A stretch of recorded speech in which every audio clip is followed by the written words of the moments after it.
Hi everyone, I am Chandresh Mehta. Welcome back to my channel step up. Hindi व्याकरण के इस series में आप सभी का स्वागत है। हमने शुरू किया है हिंदी ग्रामर, जिसमें कि कुछ एक इंपॉर्टेंट टॉपिक्स को हम कवर करेंगे। प्रीवियस क्लास में हमने संधि टॉपिक को शुरू किया है, जिसमें कि स्वर संधि को कंप्लीट कर चुके हैं। इस वीडियो में हम बात करेंगे व्यंजन संधि के बारे में। तो आइए शुरू करते हैं। व्यंजन संधि क्या है? तो व्यंजन के बाद व्यंजन या व्यंजन के बाद स्वर के आने से जो विकार उत्पन्न होता है उसे व्यंजन संधि कहते हैं। देखिए, जो प्रीवियस वीडियो में हमने देखा था कि स्वर में हम विकार कर रहे थे, जैसे विद्या जमा आल्य। हमने देखो एक थोड़ा सा एग्जांपल लेते हैं, विद्या जमा या फिर विद्या धन आल्य। तो यहाँ पे देखिए, जो विद्या आ और आ जब आपस में मिलते हैं तो इनका विकार जब होता है तो ये जो है आ ही बनता है। ये हमने दीर्घ संधि में किया था।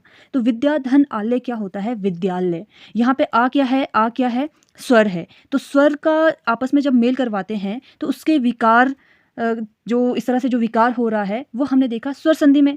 यहाँ पर जो है इस वीडियो में हम क्या देखने वाले हैं, व्यंजन के साथ किस तरह से विकार होता है। व्यंजन स्वर के साथ मिलता है, व्यंजन व्यंजन के साथ मिल रहा है, उनके मेल से जो विकार उत्पन्न होता है उसे हम जो है व्यंजन संधि कहते हैं। किस तरह से उत्पन्न विकार होता है वो आगे इस वीडियो में देखते हैं। तो चलिए सबसे पहले हम बात करते हैं नियम 1 की।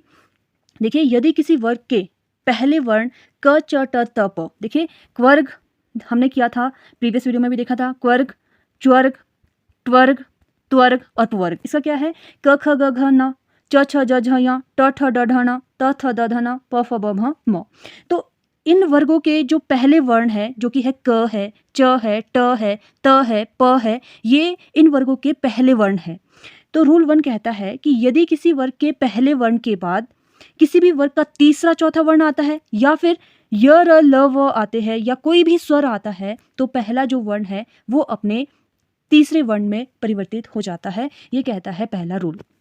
कोई बात नहीं, एग्जाम्पल से समझते हैं।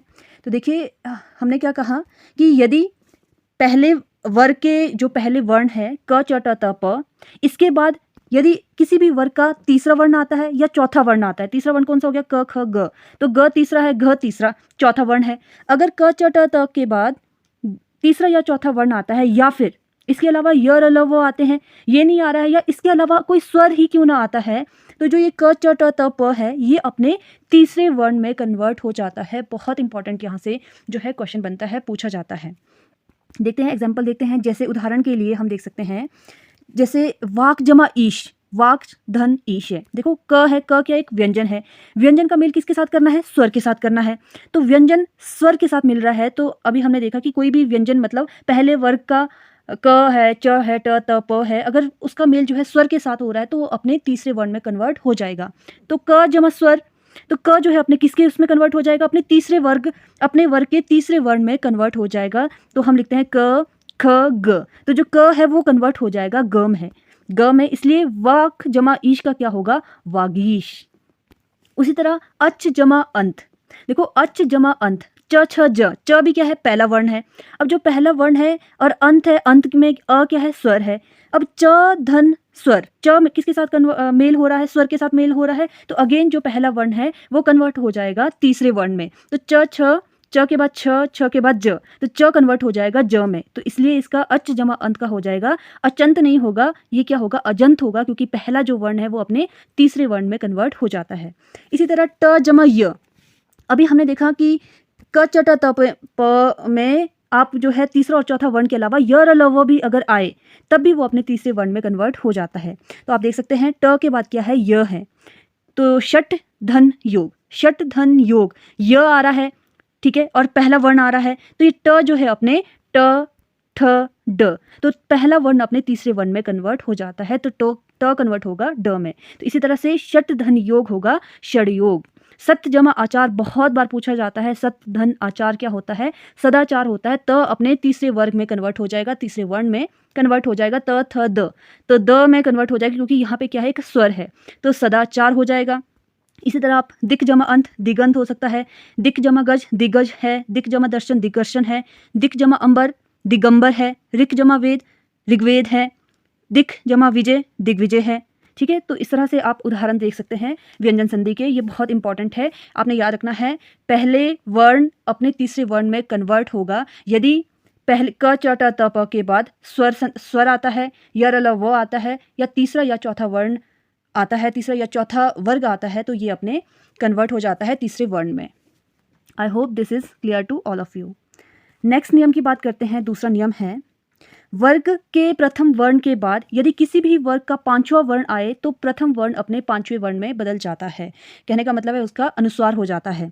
तो वही बात है कि पहले अपने हर एक वर्ग का जो पहला वर्ण है, जैसे क्वर्ग, च्वर्ग, ट्वर्ग, त्वर्ग, वर्ग में क, च, ट, त, प पहले वर्ण है, तो ये अगर इसके बाद कोई भी पंचम अक्षर आता है तो वो अपना जो है उसका जो है अनुस्वार हो जाता है। जैसे वाक जमा मय, तो वाक क क्या है, यहाँ पे व्यंजन है, ठीक है, व्यंजन है और साथ ही साथ पहला वर्ण है। उसके बाद क्या आ रहा है, जो है अनुस्वार आ रहा है, पंचम अक्षर आ रहा है। म क्या है, प, फ, ब, भ, म, लास्ट अक्षर है ना, तो वो क्या हो जाता है, वांग्मय हो जाता है। ठीक है, क, ख, ग, घ, ङ, तो क का क्या हो जाएगा, अपने ये पांचवें अक्षर में परिवर्तित हो जाएगा, पांचवें वर्ण में परिवर्तन हो जाएगा। उत जमा नयन, तो देखो उत जमा नयन, त, थ, द, ध, न, तो त के बाद त का जो पांचवा वर्ण है, इसी वर्ग का जो पांचवा वर्ण है वो होता है न। तो हमने देखा कि अगर त के बाद क्या है, पंचम अक्षर आता है, तो त भी अपने जो है अपने पांचवें अक्षर में, पांचवें वर्ण में कन्वर्ट हो जाएगा।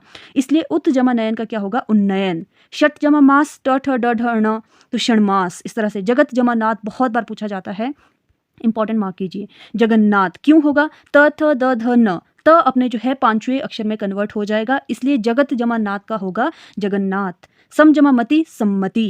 ठीक है, तो इस तरह से ये अभी हमने देखा सेकंड रूल। तो चलिए ले चलते हैं आपको थर्ड रूल की तरफ, जो कि है बहुत इंपॉर्टेंट, क्योंकि इसी रूल से आपके आगे 2-3 रूल्स निकल जाएंगे।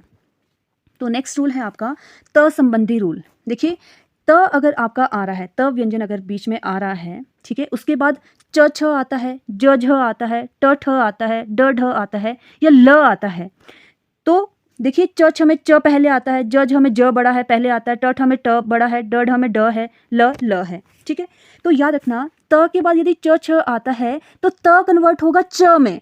इसका जो बड़ा अक्षर है पहले जो आता है वो च है, तो त कन्वर्ट होगा च में। इसी तरह ज, झ, त के बाद ज, झ आता है तो वो जो त है वो कन्वर्ट होगा ज में।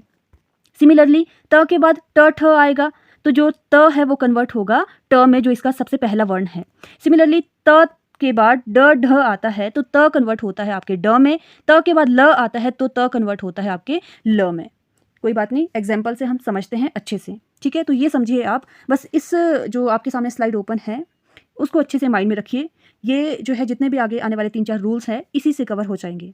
ठीक है, तो चलिए नेक्स्ट रूल हम देखते हैं, कि इसी का ही रूल है। अभी हमने कहा त के बाद च, छ आता है, ऐसे ही देखो, ऐसे भी याद रखना है आपने कि त के बाद क्या आ रहा है, च, छ, ज, झ, फिर ट, ठ, दूसरी लाइन का ट, ठ और ड, ढ, ये याद रखना है। ल को एज इट इज़ आप याद जो है रख सकते हैं। सबसे पहला नियम है इसमें। तीसरा नियम हम देखेंगे, त के बाद अगर च, छ आता है तो जो त है वो कन्वर्ट होता है च में।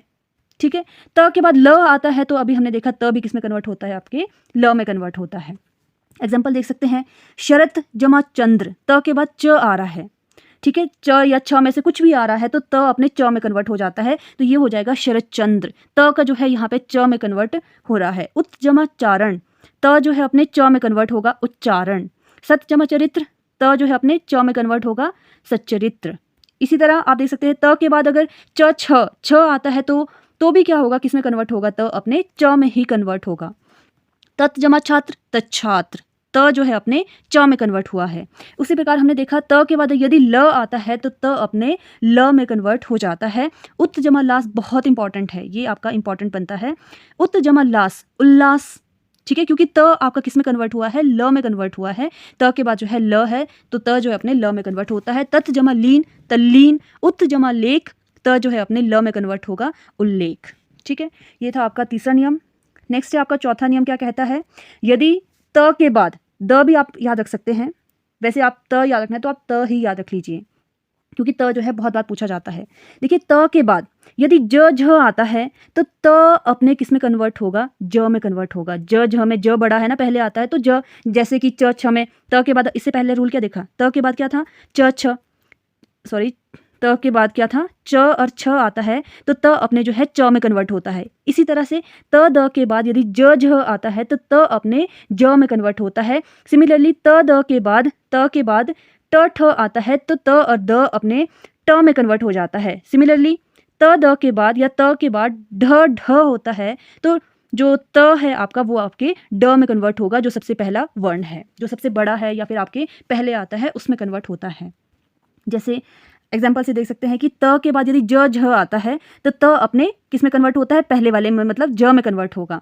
सत जमा जन सज्जन, विपद जमा जाल, द अपने किस में कन्वर्ट होता है, आपके ज में कन्वर्ट होता है, विपजाल। उत जमा ज्वल, ये बहुत बार पूछा जाता है, उत जमा ज्वल, तो ये इसका क्या होगा, त किस में कन्वर्ट होता है, आपके ज में कन्वर्ट होता है, तो उज्ज्वल। और उज्ज्वल जो है आपका इस तरह से भी आता है कि कौन सा जो है सही, किस तरह से जो है इसका सही रूप है, तो ज इसमें दोनों जो है आधे होते हैं, ये आपका बहुत बार पूछा जाता है। नेक्स्ट है जगत जमा जननी, तो है त किस में कन्वर्ट होता है, ज में, तो जगन जग जननी, इस तरह से जो है आप इसको लिख सकते हैं। नेक्स्ट है आपके पास त के बाद यदि ट ठ आता है तो त अपने ट में जो है कन्वर्ट हो जाता है। तत् जमा टीका तट्टिका, बृहत जमा टीका बृहटिका, क्यों है, क्योंकि त जो है अपने ट में कन्वर्ट हुआ है। इसके बाद यदि ठ भी होता तो ठ भी अपने ठ, अगर यहाँ पे कोई भी वर्ण यहाँ पे ठ वाला होता तो त अपने ट में ही कन्वर्ट होता। ठीक है, नेक्स्ट हम देखते हैं यदि त के बाद ड और ढ आता है तो त अपने ड में कन्वर्ट होता है। उत जमा डयन उड्डयन, ठीक है, तो इस तरह से ये आपका त वाला जो नियम है वो कंप्लीट नहीं होता है। दो नियम और है, समझते हैं। देखिए त के बाद अभी हमने देखा त के बाद च छ का देखा, ट ठ का देखा, ज झ का देखा, ड ढ का देखा। अब हम देखेंगे त के बाद यदि श आता है, त के बाद यदि श आता है तो त जो है अपने च में कन्वर्ट होगा, श अपने छ में कन्वर्ट होगा। कहने का मतलब है बस ये याद रखना है, त के बाद श है तो वो अपने अदर च छ में कन्वर्ट होगा, छ में कन्वर्ट होगा। इस तरह से आप याद इसको रख सकते हैं। एग्जाम्पल देख सकते हैं, उदाहरण देख सकते हैं। उत जमा श्रृंखल, त अपने किस में कन्वर्ट होगा, अभी हमने देखा, देख सकते हैं आप, त इसमें जो है आपका च में कन्वर्ट होगा। ठीक है, तो उच्च श्रृंखल। श्रीमत जमा शरचंद्र, क्योंकि श है, त जो है अपने आदत च में कन्वर्ट होगा, श अपने छ में कन्वर्ट होगा, तो इस तरह से जो है इसका हो जाएगा। सत जमा शास्त्र, त अपने आदत च में कन्वर्ट होगा, श अपने छ में कन्वर्ट होगा, तो इस तरह से सच्छास्त्र। नेक्स्ट है त के बाद यदि ह है तो हम देख सकते हैं त अपने द में कन्वर्ट होगा, ह अपने ध में कन्वर्ट होगा, तो त ध, इस तरह से हम जो है इसको याद रख सकते हैं। ये याद रखने वाला एक पॉइंट बनता है और ये याद रखने वाला एक पॉइंट बनता है। त के बाद ह है तो ध, इस तरह से जो है ध आधा होगा, इस तरह से जो होगा। जैसे तत् जमा हित तद्धित, उत जमा हरण उद्धरण, क्योंकि त के बाद ह है तो इसका जो है ह किस में कन्वर्ट हो जाता है आपका, यहाँ देख सकते हैं। त के बाद यदि ह है तो त अपने द में कन्वर्ट होगा, ह अपने ध में कन्वर्ट होगा, तो द और ध जो है आधे हैं, इसलिए हम इसको इस तरह से लिख सकते हैं। ठीक है, नेक्स्ट रूल की ओर बढ़ते हैं। नियम 6 क्या कहता है, यदि पहला शब्द स्वरांत हो, अर्थात पहले शब्द के अंत में स्वर हो, दूसरे शब्द का आरंभ छ से हो, तो छ के स्थान पर हम छ कर देते हैं, आधा च छ कर लेते हैं। ये भी बहुत इंपॉर्टेंट है। कहने का मतलब है यदि पहले स्वर है, स्वर के बाद छ है, तो उसका जो है मेल करके जो संधि बनती है, कहने का मतलब इसका जो मेल करेंगे तो वो जो है छ बनेगा। अनु जमा छेद, अनु यहाँ पे ऊ है ना, अनु, तो ऊ क्या है, यहाँ पे स्वर है। स्वर किसके साथ मिल रहा है, छ के साथ मिल रहा है। यदि छ के साथ मिल रहा है कोई भी स्वर तो उसका जो है आधा च छ हो जाता है, इसलिए अनु जमा छेद का होगा अनुच्छेद। परि जमा छेद परिच्छेद, वि जमा छेद विच्छेद। ठीक है, तो ये नियम ये कहता है। नेक्स्ट नियम की तरफ बढ़ते हैं। 7वां नियम है, अ वर्ग के अतिरिक्त अन्य किसी भी वर्ग के स्वर के बाद यदि स हो तो स जो है अपने श में कन्वर्ट हो जाता है, पेट कर श में कन्वर्ट हो जाता है। कहने का मतलब पहले कोई स्वर हो, आ के अलावा कोई भी स्वर यदि पहले आता है और उसके बाद स आता है तो जो स है वो अपने श में कन्वर्ट हो जाएगा। निस जमा सेद निषेध, अभि जमा सेक अभिषेक, नी जमा सिद्ध निषिद्ध। और आप इसको ऐसे याद भी रख सकते हैं, बीच में अगर पेट कटा श आ रहा है तो डेफिनेटली 101% उसमें व्यंजन संधि ही होगी। और ये जो श है इसका जो है स होगा, मतलब पहले ये जो पहले ज़माने में हम ऐसे कर सकते हैं कि संधि करने से पहले जो ये वाला श है ये स होगा, क्योंकि स ही कन्वर्ट हुआ है पेट कटा श में। और एग्जाम्पल जैसे विषम है, आप जो है हम लिख सकते हैं यहाँ विषम। ठीक है, विषम अगर हम लिख सकते हैं तो इसका विच्छेद कर सकते हैं वी जमा सम, वी जमा सम। ठीक है, देख सकते हैं पहले कोई स्वर आया, स्वर क्या है, छोटी ई है, ई किसके साथ मिल रही है, स के साथ मिल रही है, तो इसका जो है विषम हो गया, पेट कटा श हो गया। कोई एग्जाम्पल जैसे हम कर सकते हैं सुषमा, देख सकते हैं सु जमा समा। ठीक है, आप देख सकते हैं यहाँ पे ऊ है जमा स है, ये क्या मिलकर ये बनता है, ये पेट कटा श बनता है, तो आप लगा लीजिए सु जमा समा सुषमा। ठीक है, इस तरह से हम जो है इसका संधि करते हैं। I hope this is clear. To all of you. Next है 8वां नियम क्या कहता है कि म के बाद यदि किसी वर्ग का कोई व्यंजन हो तो म अपने पंचम अक्षर में बदल जाता है। कहने का मतलब है म के बाद यदि कोई भी व्यंजन आता है, स्वर की बात नहीं कर रहे हैं, व्यंजन की बात कर रहे हैं कि म के बाद कोई भी व्यंजन आता है तो वो अपने पंचम अक्षर में कन्वर्ट हो जाएगा। जैसे सम जमा कल्प संकल्प, सम जमा घर्ष संघर्ष, सम जमा जय संजय, सम जमा जीव संजीव। ठीक है, इस तरह से आप इसको सम जमा पूर्ण संपूर्ण, ठीक है, इस तरह से आप इसको देख सकते हैं कि वो जो है पंचम अक्षर में कन्वर्ट हो जाएगा। तो ये था आपका 8वां नियम। 9th नियम देखते हैं, नियम नंबर 9। म के बाद यदि य र ल व या श श स है तो म अपने अनुस्वार हो जाता है, ये भी अपने पंचम अक्षर में कन्वर्ट हो जाता है। सिमिलरली जैसे पहला रूल था कि म के बाद यदि य र ल व है, श श स है, ह है या फिर कोई भी व्यंजन है तो उसका जो है अनुस्वार हो जाता है सम जमा योग संयोग, सम जमा सार संसार, सम जमा हार संहार, सम जमा रक्षक संरक्षक, सम जमा यम संयम। इस तरह से आप इसको देख सकते हैं। नेक्स्ट है आपके पास यदि म के बाद अब जो है यहाँ पर कोई स्वर जो है, कोई स्वर है। पहले तो हमने देखा कि म के बाद व्यंजन है, य र ल व है, श श स है, लेकिन यहाँ पे हम देखेंगे म के बाद अब कोई स्वर है या म है या राज है या राट आता है तो म जो है म ही रहेगा। जैसे सम जमा आदर सम्मादर, क्योंकि अ जो है यहाँ पे स्वर है इसलिए इसका क्या हो जाएगा सम्मादर। सम जमा मत सम्मत, सम जमा राज्य साम्राज्य, सम जमा राट सम्राट, क्योंकि इसमें जो है म ही रहा है। क्यों रहा है? क्योंकि इसके बाद कोई स्वर आया है, म आया है, राज आया है या राट आया है। तो लास्ट हम नियम देखेंगे, यदि री र श के बाद न है तो जो री र श है वो अपने ण में कन्वर्ट हो जाएगा। जैसे परि जमा नाम परिणाम, राम जमा अयन रामायण, कृष जमा न कृष्ण, विश जमा नु विष्णु। तो इस तरह से जो है हमारा ये वाला नियम भी कंप्लीट होता है। आई होप ये व्यंजन संधि आप सभी को जो है समझ आ चुकी होगी। किसी को डाउट होगा तो कमेंट सेक्शन में ज़रूर कमेंट कीजिए। And thanks for watching step up, stay connected.